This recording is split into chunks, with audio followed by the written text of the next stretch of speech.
Hello, hello, hello, and welcome to another edition of Build Your Salon Business Talk, where we come to you every Tuesday night at 9 p.m. Eastern Standard Time to bring you a special guest. Special guests, whether related to the beauty industry or not related to the beauty industry, that can pour into you and allow you to get the tools, get new resources, get new ideas pumping so that you can be able to grow a better beauty business. That's what this platform is all about. We are about bringing you resources that's going to add value to your business, that's going to just do the things that they do. You see the name we have here tonight. We have a brand coach here tonight, and I can't wait to talk to her. But before we jump into that, what I need you to do is I need you to grab your pens, I need you to grab your paper, and I need you to hit that share button real quick. Just take 2 seconds to hit that share button and share this out, because there's a lot of times where we are struggling to get our brand together and we really can't figure it out, and you see a fellow hairstylist that you like, she shouldn't have did that. However, this is going to help her. The talk is going to help her get her brand together. So hit that share button real fast. Take 2 seconds, share it out, grab your pens, grab your papers, find a quiet place. Find a quiet place so that we can all get the tools and get the resources that we need in order to grow our business to the next level.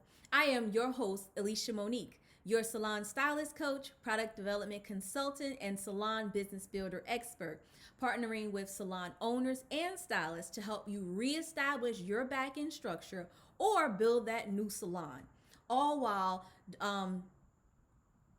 oh my God, how did I literally go back? However, I am ready to help you. Yes, help you build a better beauty business by instilling values in you that you need to build a clientele, to build a team, to develop that hair product line, all while becoming scalable and profitable. That's my main objective. So I work with you different programs, my mentorship program or my salon business blueprint club, but we'll talk more about that later. However, we have a guest, and we have talked, sidebar before we come before you, and I got some insight on what she's going to be teaching. And let me tell you, listen, we're going to learn some things tonight. This is why I need you to hit that share button really fast. Go ahead on and find a pen, because if you're on your phone, you can't be taking notes, right? You got to find a pen real fast, grab your sheet of paper. I don't care if you grab the back of a receipt. Be ready to take some notes tonight. So without further ado, let me stop talking, because my special guest is waiting. Tonight we have Michele. She is the brand coach. She has 3 years experience branding, but she has 10 years experience in business. Now, let me tell you, if you have that many years experience in branding, you in business, you had to get your brand together in order to make it that far. And I can't wait to discuss with her some of these topics that we have with you also. So get ready, get some pocket resources. And without further ado, here is my special guest tonight. Michele, how are you? Thank you. Having me. I know we were supposed to do last week, so I'm kind of glad that we kind of let some time go by and just kind of let the moment be. A lot of stuff going on right now. So I'm so happy to be here and talk about in salon talk, which is kind of funny because I have several hairstylists and barber clients, and it's funny because really when I first started branding, those were the first clients. That was the industry that I really started working in and working with those type of solopreneurs first. So I was like, you know what, this is a good platform because I'm always talking to my clients about, because as you live in a major city, there's like a hairstylist on every corner. Right. So it's like you have to develop a brand. So I'm super happy to be here. So thank you again. Just a little background. Like you said, I've been actually in branding about 3 years, but I've actually been in business. I kind of lost count. So I was a teacher before I was an entrepreneur. And so I was really both at the same time. So I used to teach in Dubai. So when I was teaching there, I actually started an event planning / promotion company with 2 other teachers. And so we did like yacht parties, mansion parties, all that good stuff. And so that was like in 2011. So 2011, 2012. And then I came back to the U.S. in 2013, and that's where I actually started I launched Be Michele events in Abu Dhabi, Dubai, before I came back. And so I got back to the U.S. and really just kind of just got out there and started this. Over the years, we kind of morphed from an event planning business to then I launched Be Michele Professional Services, and that was more so helping my clients with their outward brand, because I realized like a lot of my clients needed print stuff for their events. And so when I was actually working with another company and their company kind of went under, so I was like, I'm pretty sure I can figure this thing out. So I started pretty much figuring out everything, getting the contracts and, licensing and stuff. And so I started offering the print and web design services myself. So now that was like the second part. So it's like my second baby. And then just over time through, building websites, business cards and flyers and banners and all that good stuff, I started having like these long conversations with my clients, and mostly my hair and barber clients. And so I'm like, you know what? I'm in here way too much and having too many conversations for free. Because I was like, let me look into this. So I was like, maybe I should do some consulting. So I did some research, as you should always do before launching any business. So I did some research on branding, because people would always ask me, how did I develop my brand? And how did I'm like, and it's so funny, and like total transparency, like I didn't really realize I had developed a brand. Like people would just ask me like, how did I do this and how did I do that? And because I started out with an event, so I used to produce a comedy series called We Got Next, and I launched my own series called Laugh It Up. So a lot of people knew me from the comedy show side and just events and stuff, obviously, that I did. And so like people just ask me, and I'd be like, I don't really know. And I really kind of thought about it. I really thought about what did I do to get here. So I feel like, you know what, I'm pretty good at this. After actually teaching for 15 years, I'm good at giving out advice and educating people. So that's when I just like, you know what, let's do it. So in 2017, I became the brand coach. And so that's our couple. So right now I changed our name to the Be Michele Branding Agency. So that's what I'm going to the grave with. So that's the name of our company. So I help solopreneurs and small business owners. And I dabble in the nonprofit arena for just brand development. And so our niche, which we're going to talk about tonight, is actually creating a niche. And so our niche is in the development. We focus on the foundation of your brand. So that's where we really kind of come in and help you really get your company, get your business and your nonprofit actually established on paper properly, if that makes sense. It does. It does. So that's We'll go into detail on that. You guys just wait. As she talks about it, I hope you guys are hitting the share button and giving us those thumbs up and get ready, because she's giving just a little insight on what's going to happen tonight. We've already said we're going to talk about creating that niche, and I know you can't wait. And like you mentioned, I think you was actually just listening to your story. You created a brand and just didn't know you created a brand from the inside. You was just doing what you had to do in order to get business going, in order to keep things running. And other people was looking at you like, look, that's flowing. That looks right. That looks nice. Like, how do you do this? So it all was starting to, really to make sense outside looking in. And by you being in it, you like, did what? Like, I didn't do anything. Pretty much. Right. And you actually did. So as you guys can see, we have a brand coach up here tonight. If you have any and every and all branding questions, I need you to ask those questions. I'm a huge fan I don't believe in there's a dumb question, but I believe in the fact that you don't know what you don't know, and you need to ask. And this is the place for you to get clarity, for you to get some type of answers. And if we don't have that specific answer, we'll find that answer for you. Because sometimes our questions may be where we can't give that specific, but we will get that answer for you. But I want you to be able to comment all the questions that you have. We're going to jump right in tonight. Because I know you guys are ready. You got your pens. You're eager to go. You like, yes, I'm about to get my branding questions answered. That's right. I'm just a little excited because I'm like, I see the list of stuff that we're going to talk about. So I need everyone else out there to get excited as well. So question number one, we're going to just jump right into it. Question number one is, when you starting your business, right? When you beginning your business, we always, it seems a lot of times I hear the term we're rebranding, right? And that's loose. That's used loosely.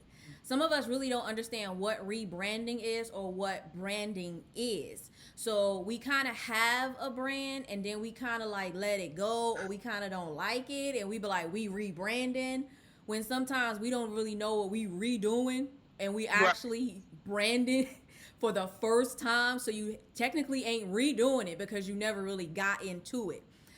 Let's jump in a little bit about brand foundation and what that is. Okay. So here's my take on it from a foundation. I'm kind of a little different in this space because I feel like a lot of entrepreneurs, and trust me, I get it. Like, you happy, you excited, you got to get your business off the ground, and you just go straight to the logo, straight to the website, and you skip a whole lot of stuff. Right. And it happens. And so you kind of got to bring it back. Uh-huh. And what really sets up your foundation is really how you actually starting on paper. So really getting your business together on paper. And I think this is really important because right now where we are with the whole coronavirus, and even when it came to getting like financial assistance with it, if you didn't have your business established, like, you couldn't prove that you've really been in business. Mm-hmm. And so obviously with all of the salons and the barbershops were the main ones affected. And so I actually did a live about this, and I said, and I spoke directly to salon and barber owners. Even if you work inside of somebody's salon, you need to have your own brand. And what that consists of is making sure your whatever state you live in, number one, at bare minimum, and this is bare minimum, you should at least get a DBA at bare Right. minimum, and protect whatever name you're going to go by. This is what starts that brand development. Mm-hmm. It's making sure, number one, on paper that you are a legitimate business. You cannot have a brand and you don't even recognize by the state that you live in. There's no brand. Right. Honestly. There's nothing. It's just you. You're you. Yeah. You're This is you you. under your social security number. That's all. And honestly, and just really quick tidbit on that, honestly, you aren't even, legally, you're not even able to even use your social security number anymore because of like about 2 years ago when all of the hacks were coming in. This is why you have to have an EIN number Mm-hmm. for that purpose. And you don't want your business tied to your business tied to your social security number anyway. Because at the end of the day, when you're in business and you're building a brand, you want to look professional, like across the board. So that's the number one thing. So getting the DBA. So here's my rule. An LLC is really important. This is really what also from the outside looking in, where people, when you get an LLC, people tend to take you more serious because they know you spent some money, you didn't put some time to incorporate. And one of the things that it does is that it protects your personal assets. So if anything happens, so here's my rule of thumb about LLCs.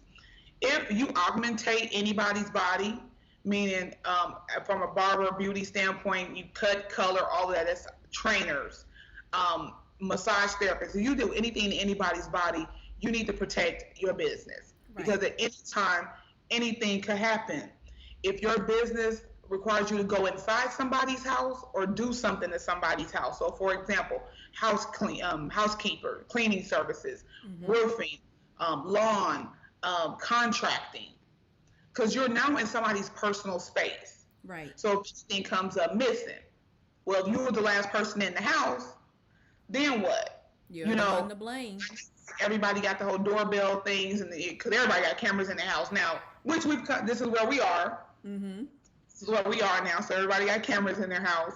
But if anything were to happen, whether you mess up something, so just to give you a prime example, so I have a friend of mine in Houston. She hired a contractor to do some work from one, and this was actually from Hurricane Harvey, so she's still getting stuff done to her house from that. Mm-hmm. And so it didn't go too well. So she took him to court.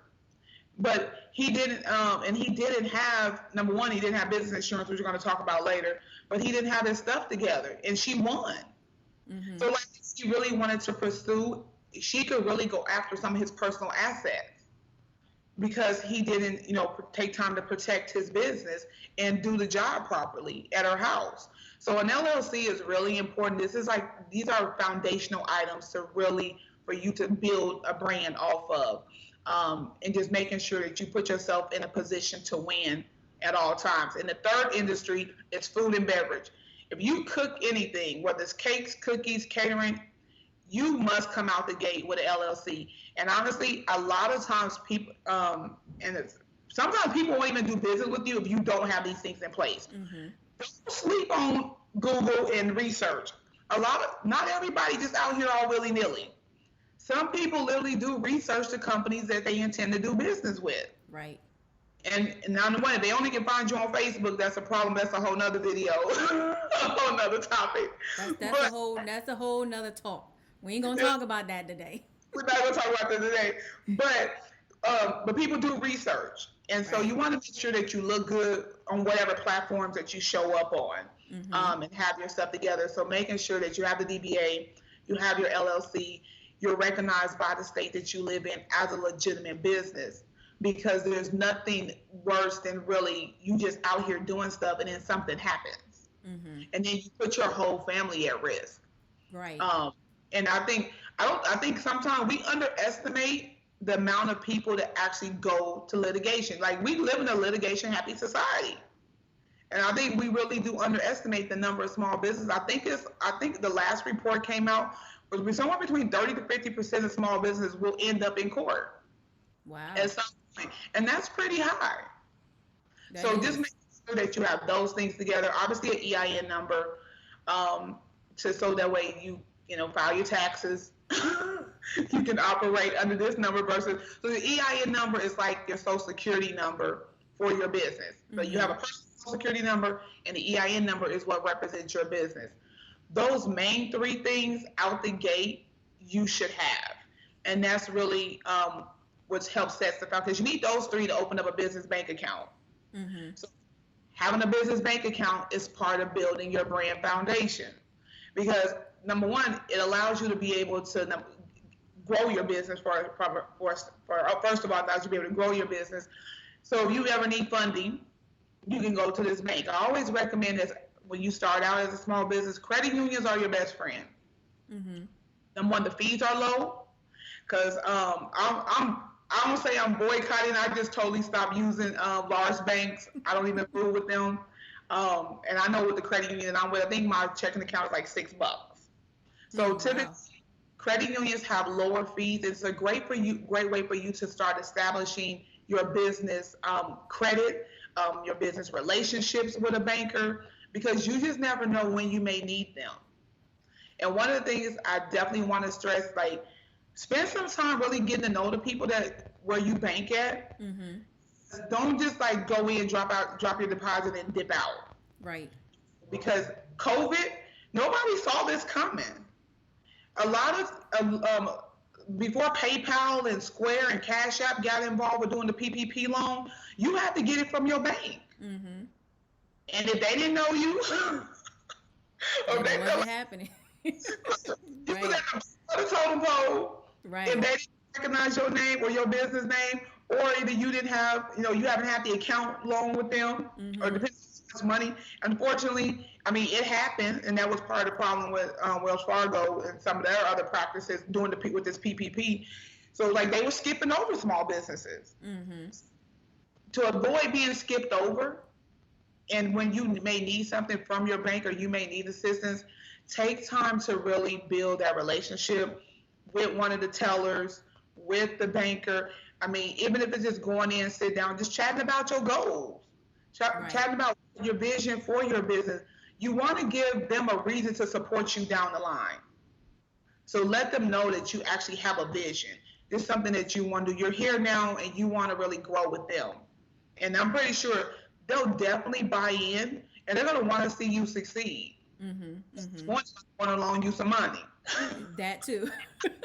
that too. That is super, super important. So I hope you guys are taking notes tonight. You see me jotting some things down. I've written some things down here myself. This is all about learning, about helping you grow, about bringing you information that you can use inside right now So that was a good bit of information I got. So if you guys have any questions, as always, comment your questions. Don't forget to hit those share buttons. Sharing is caring. I can't That's right. express this enough to go ahead on and share this out because we're learning some great information tonight.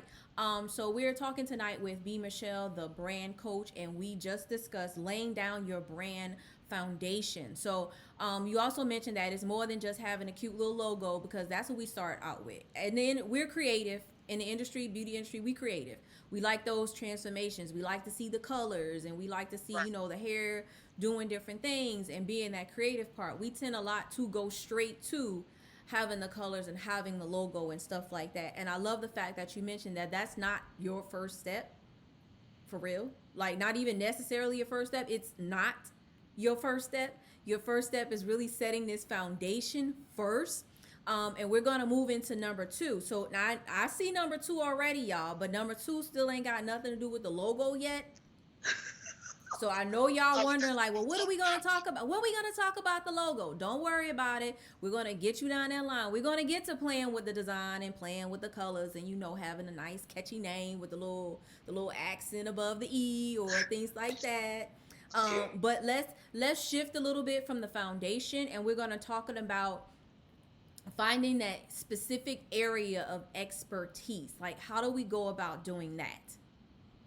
So one of the things, it was funny because as I've heard a little saying, there's riches in niches, and that is really true. Mm-hmm.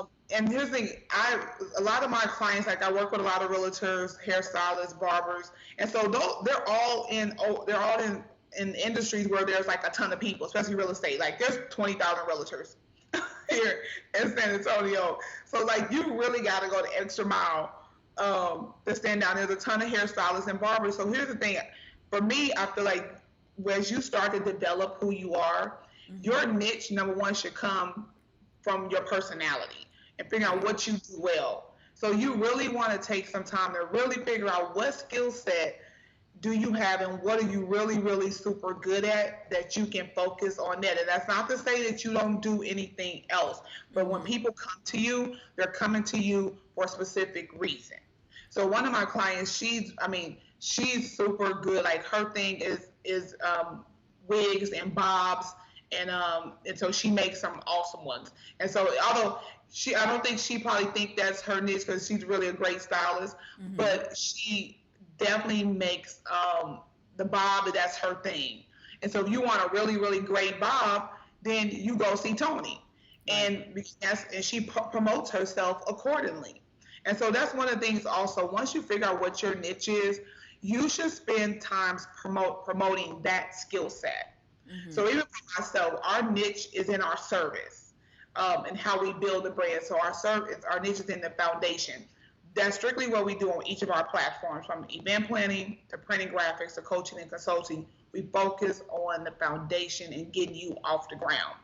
And even in our like the type of business and our years, we mostly work with startups. So startup to 4 years, that's our space. Anything after that, we send you on to the next level. So I like to focus on getting you together and and sending you off to $1 million status. Right. And I picked this niche because I felt like when I was starting my business, like there's a lot that needs to be done in that beginning times. And so a lot of times there weren't a lot of services or a lot of resources out there really focused on helping people really develop the foundation of their business and their brand. So I wanted to make sure I also picked the area where there wasn't a lot going on. So also think about that as you develop your niche. How can you really stand out? And even if maybe there's a few other people that's doing the same thing, it's okay, as long as it's not like 500. Because the name of the game is to be different. You want to differentiate yourself from the rest. And whether that's in your price point, that's in the type of service, how you deliver the service. The niche could also be in how you deliver the service. Maybe you're the only person that has this particular machine, and you do this weave or this haircut this way. Like I know it's so funny. So I have a barber client. He's getting into the whole man weave, as I call it. So he's doing man weaves now. Well, and here in San Antonio, there's only maybe one or two other barbers that actually do it. So he spent the money and went to school and learned how, to do the treatments and everything and get your scalp together and do the man weaves, as I call them. So he put himself in a position to really stand out from all of the rest of the barbers. Right. By having this unique skill set. So your niche can also be in your skill set. It can be in your service and how you deliver it. So, and a lot of times people, research is really important.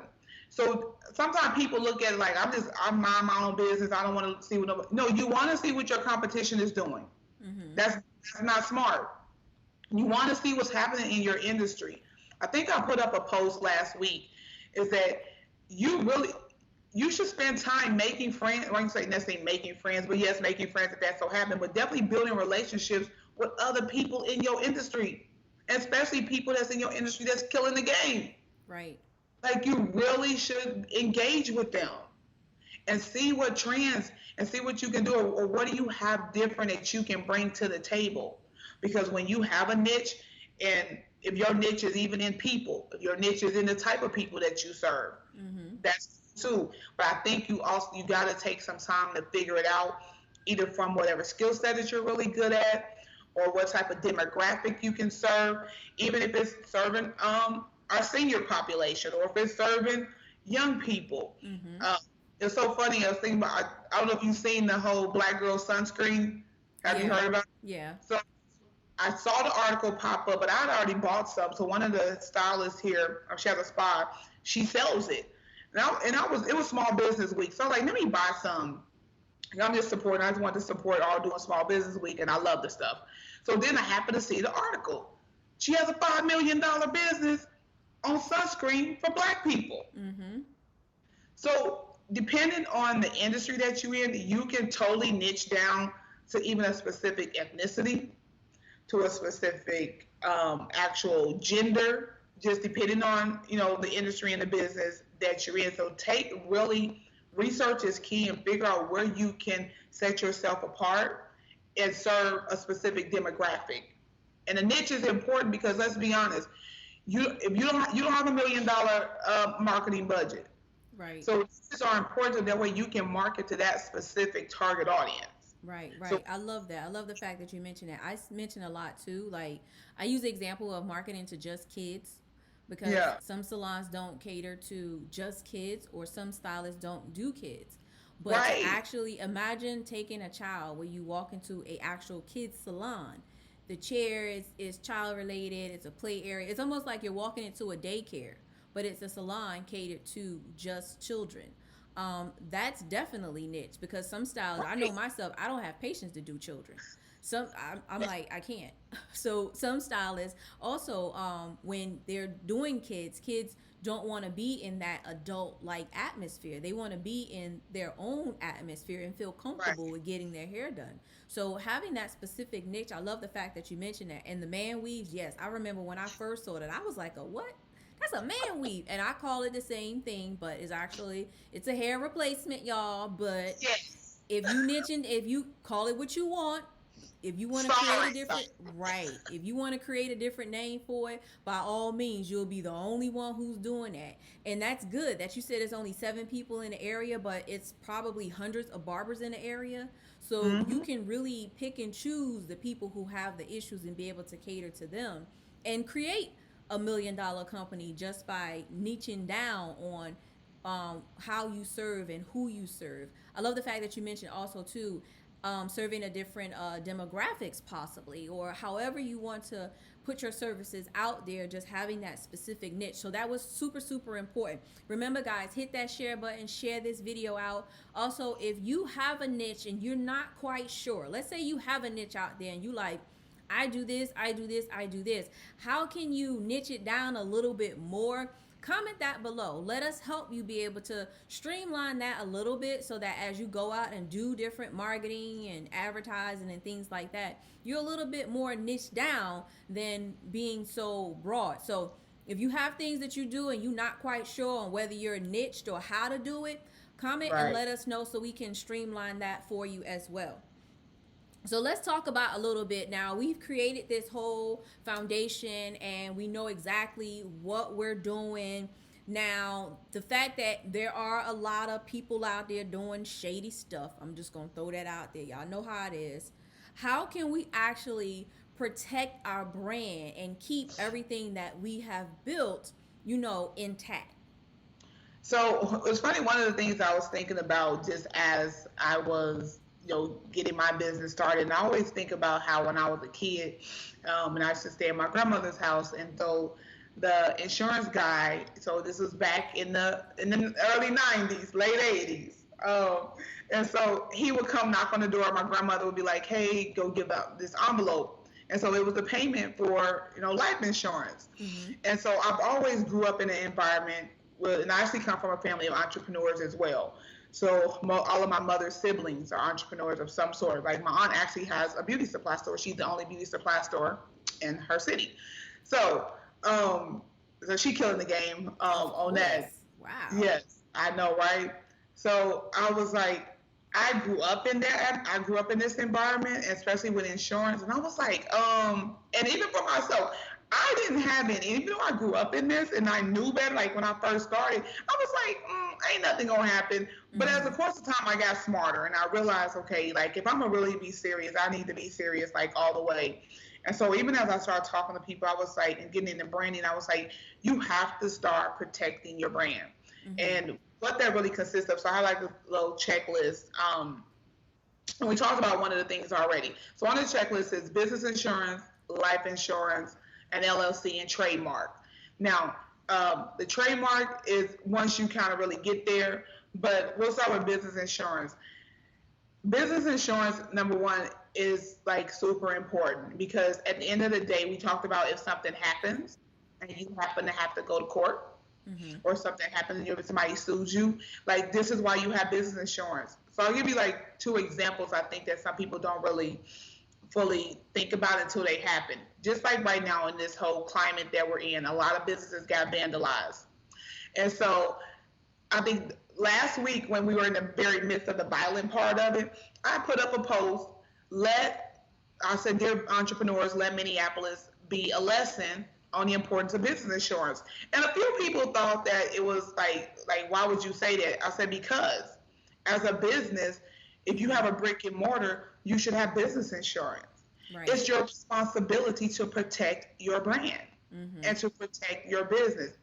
You're physically the brand as well as your service and your product that you offer. So if the windows do get smashed, these are things that can be fixed. And this is what insurance is for. Exactly. I have to also say I'm not condoning what happened, mm-hmm. but let's act like we didn't know it wasn't going to happen at this point, and we're all susceptible, especially if you have a brick and mortar somewhere. So this is why having business insurance, nobody saw this coming, and that's the purpose of insurance. Mm-hmm. This is another example, even through this whole COVID situation. Are you familiar with South by Southwest? I am. Okay, so it's in Austin, which is right down the road. I'm in San Antonio, so Austin's like an hour away. Well, obviously it got canceled.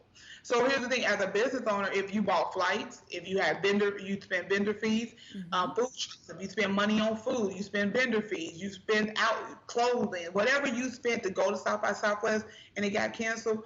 If you bought it under your business and used your business account, you could have got your money back, mm-hmm. for putting the claim in with your business insurance. And so I think sometimes these are some of the things that we skip over, and I get it. It's extra money that has to go out. But just think about it, like, honestly, if another COVID happens, something's always going to happen, whether it may be a natural disaster, somebody may just run into your building with their car or whatever. Accidents happen. Mm-hmm. That's what it's for the protection. And so, like, I had one client, luckily, he was supposed to go to South by Southwest as a food vendor. And so, he bought over $2,000-$3,000 worth of food. Wow. Yeah, for the weekend that he was going to be there. But obviously now he just got a whole truck full of brisket. He got to pull up somewhere now. Right. So he definitely got to pull up somewhere. But luckily he had business insurance and he could write that off in, right. All the expenses. So I think We have to start thinking past, like really, be laser. My thing is be laser focused with your task, but have a wide scope when it comes to your vision. Mm-hmm. And like you have to see things outwardly. So we can't have tunnel vision on everything. And Right. so this is insurance is meant to protect your business and your brand, especially if you really are serious about leaving a legacy and building generational wealth. If Mm-hmm. that's something that you really want to do, insurance is the way to do that. And even with life insurance. So that's one of the other things that's on the list. Like real talk, as an entrepreneur, if you really call yourself an entrepreneur and a business owner, there's no way you should not have life insurance. Like honestly. So like if you think about it in a sense, your business is a whole entity. That's why when you get an LLC and an EIN number, it has its own life. So Mm-hmm. you have your business bills and you have personal bills. So why would you leave all of these bills? Over here. You That's leave it supposed to to be over here. right. So don't leave two sets of bills. Like don't leave two sets of debt. You got personal debt because you don't have any life insurance, and you got your business bills because don't leave two sets. Like that. Like if you Right. with your spouse, your kids, your auntie, your granny, like don't do that to them. They Like gotta real pick talk. and choose which one they gonna get. Like get some life insurance. You are the brand, and especially as a small Mm-hmm. business owner, most people connect with you. And especially if you're out Exactly. in the community, if your business is well known, maybe in your area, or people know you by your business, you are the brand, so you must be protected. Mm-hmm. And that's what life insurance is for. And so when I created this whole protected brand checklist, I actually brought on a couple insurance agents on the team because I wanted to focus on just brand development, but I'm very passionate about protecting that brand Mm-hmm. and just us as people protecting our life. And so that way, when we get clients, I can send them over to the two agents that we've partnered with, and they can take care of them on the life insurance and business insurance, and I can do what I do. Mm-hmm. Because at the end of the day, all this hard work and this money that you putting in to grow this business and grow this brand, if you don't protect it, then what was the point? It was a waste of time. Exactly. It really was. So no, even if it's an online business, Mm-hmm. stuff happens online. You got Right. fraud you have to deal with. Maybe you got a situation that happened with a vendor that you may have to go back and forth Mm-hmm. with. You could end up in litigation at any time for anything, and especially if you're selling like creams and hair care, and if it break the person out, and it could be anything. Right. So it's like definitely business insurance protects your business. Life insurance protects you and your business as well. Mm-hmm. Especially like if you have business partners. So here's another thing. Like if you have business partners, you guys really should have life insurance for each other as a business partner, because that gets a whole sticky. If something happens to one person, they pass away, and then you got to figure out this other person left with all of this, and maybe they're married. Then you got to contend with the spouse. You don't even want all of that. Mm-hmm. Like you don't even want to. So that's why it's important. I think it's called a key man policy. Is what it's called. So when you have business partners, you should get a key man policy. So I try to learn a little something from my agents. Okay, I hope y'all got that. Y'all got that little bit of nugget right. I wrote it down real fast before I forget. So this is why it's so important for you guys to tune in, bring paper, because that little pop, I didn't know that. So I got that was my little nugget for the night. I wrote that down too. I'm gonna look that up. Please go ahead on and hit that share button, share this out, take your notes, ask your questions. Earlier we mentioned niching down in your area that you're in. If you not quite sure how you do that, if you list a whole plethora of things that you do, comment that below so we can niche that down for you as well. We just gave out some great pocket information to have that business insurance along with that life insurance, and we mentioned a little key. I ain't gonna mention that. Y'all gonna have to be here, put your ears on, get your paper in order to get that little nugget. But be sure to go ahead on and share this out, because another Yes. stylist need to hear this. Now, if something was to happen to a collection of buildings and everyone wondering how come her salon is there, how come she's getting things replaced in her salon, how come the things that happen to her is not happening to me, well, it could possibly be that she had insurance and that she was protected. So make sure you go Yep. ahead on and hit this share button so we can protect the salons in our neighborhood, the salons in our area, so that we can grow as an industry together. B. Michelle, I want to thank you for sharing those nuggets with us tonight. That was wonderful information. Tell us how we can be a part of your programs and how can we find you? Yeah, so I'm on all social media platforms from Twitter, Instagram, Facebook, LinkedIn, and it's all Coach B Michelle. So there's one L in Michelle. So Instagram is Coach B Michelle, and then I have a B Michelle branding agency Instagram as well. But yeah, everything's Coach B Michelle across the board on all the platforms. So definitely you can follow, I have a YouTube channel as well that's Coach B Michelle. So if you put in Coach B Michelle on YouTube, the channel should come up. So hit the subscribe button while you're there. So I'm getting, it's been a lot going on, so I'm getting that up and going, and actually about to launch a podcast here soon called Brand Your Vision. So we're going to be talking about some awesome topics. I actually put a whole list together. I got like 40 topics. I'm going to have to narrow this. I'm trying to put like a temporary schedule together of all the important stuff, but it's so much. So got this podcast we're going to be launching here soon. Hopefully in July I'll be ready to roll it out as well. So yeah, just got a lot going on in that space, but definitely be sure to follow. I always put up tips, so I have what's called Branding 101. So if you follow my Coach V Michelle page on any platform, I've shared my Branding 101, and these are like little simple tips. Like, and since we didn't talk about the logo, I'll just go ahead and give a little tidbit on the logo, because I'm not gonna lie, this is a pet peeve. Like, I know, listen, I get it, and I know y'all want the glitz and the glamour and the bedazzle with these logos, but I promise y'all that ain't where it's at. Like, really, your logo really should only have 2 colors, 3 max. And you really need 2 logos. You need one for print, and then you really should have like more simplistic one for embroidery. All these images, these whole faces, the drip go. Like, honestly. Because here's the thing. The little dots and the little twinkles. Yes. Do you know how hard that is to embroider?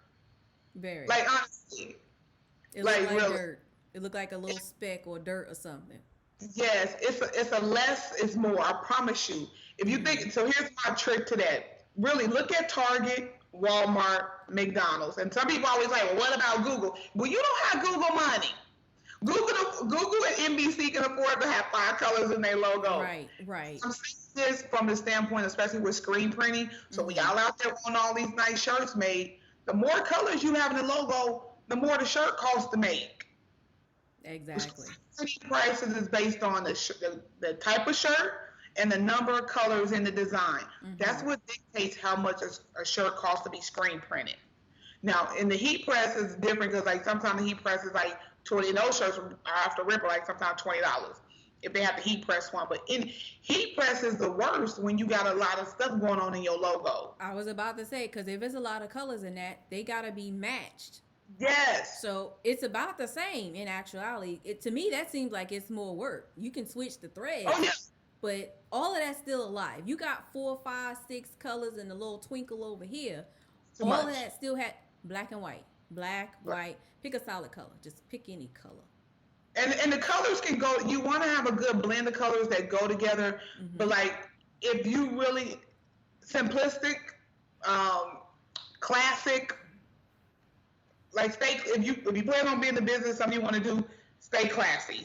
Keep it classy as much as possible. I know you want to have the hair and the whole faces, but sometimes I'm telling you, those logos are more trouble than they're really worth, honestly. And sometimes, and so here's my last one. I know we gotta go. Just go. Don't be feeling yourself because you got a logo for $20, and sometimes you get what you pay for. Yes. So. $1 million company with a $20 logo. Right. And I know it seems like it's quick, it's easy, you press for a little cash or whatever, but honestly, if this is your passion and this is what you love, like set the foundation off right.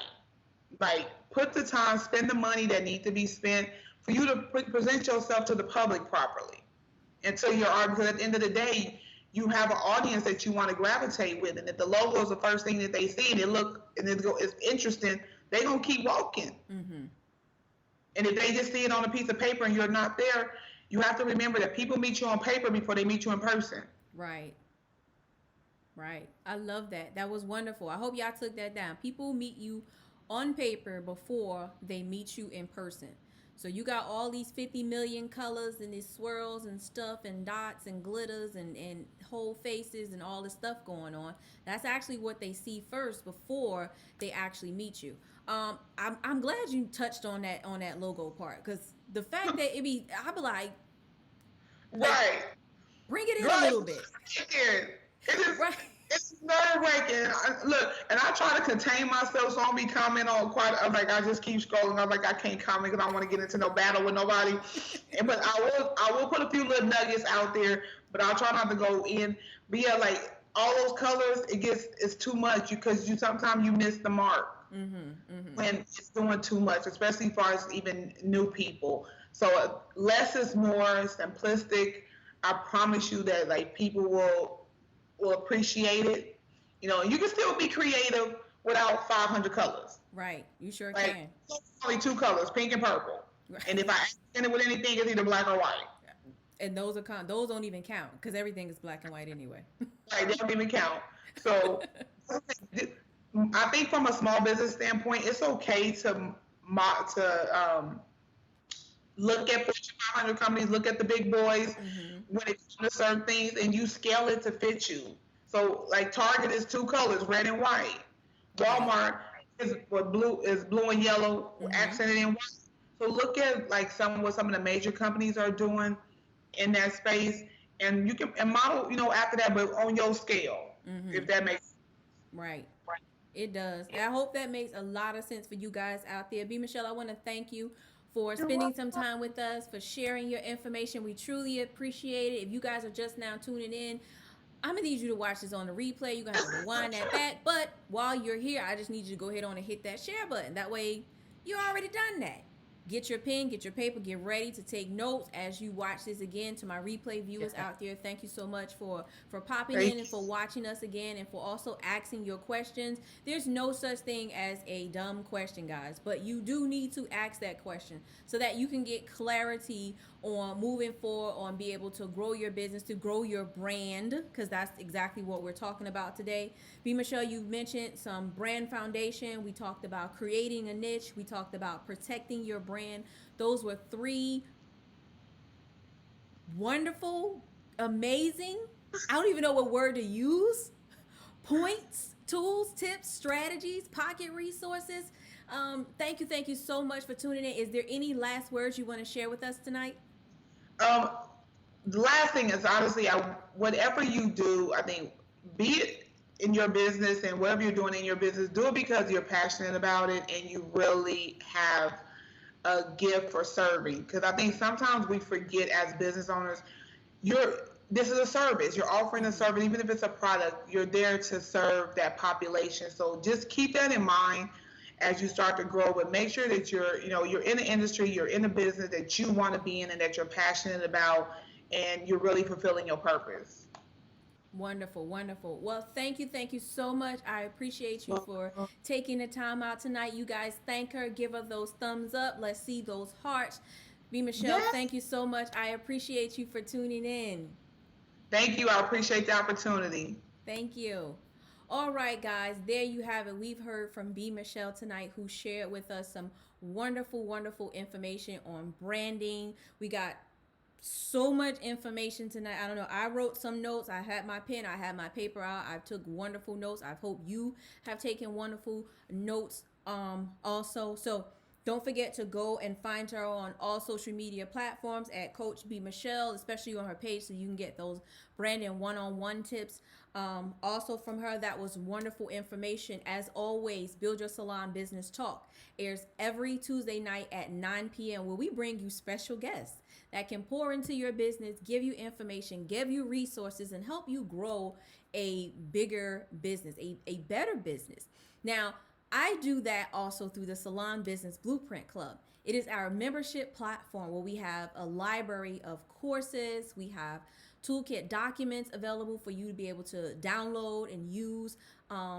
to be able to grow your business. We have live master classes in there as well. We have our own online community, something like a Facebook, but right there on our community. This way, your comments, thoughts, and things you share don't get lost, and we all can see them, and we all can learn and grow. Along with that, I am your coach right there. So you get coaching right there inside of the membership as well. You get stuck. You watch one of the courses and you still have that late night question. Guess what? I'm your coach right there on that platform, helping you through, guiding you through the resources, getting you to the level that you desire for your beauty business. Now, you can head on over to buildyoursalonbusiness.com. That is buildyoursalonbusiness.com for more information. But I would love to get on the phone with you and chat through my discovery session. You can find a discovery session right on my website at ElishaMonique.com. So head on over there today, get your 20-minute discovery session so we can talk and we can get you some clarity on what's going on inside your business so that you can be able to grow to the next level. Once again, that's ElishaMonique.com. Now, I will see you next Tuesday night at 9 p.m. Eastern Standard Time, right here on Build Your Salon Business Talk. And until then, you know the deal. I'll talk to you soon.